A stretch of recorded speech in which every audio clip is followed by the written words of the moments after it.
Заехал сегодня кран на ремонт наш с объекта пригнали. Потекла опора, вытаскиваю. И проблемы с электрикой, буду разбираться.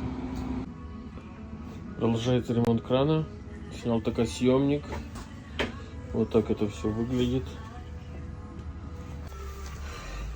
Самое прикольное, я разбираю вот это все.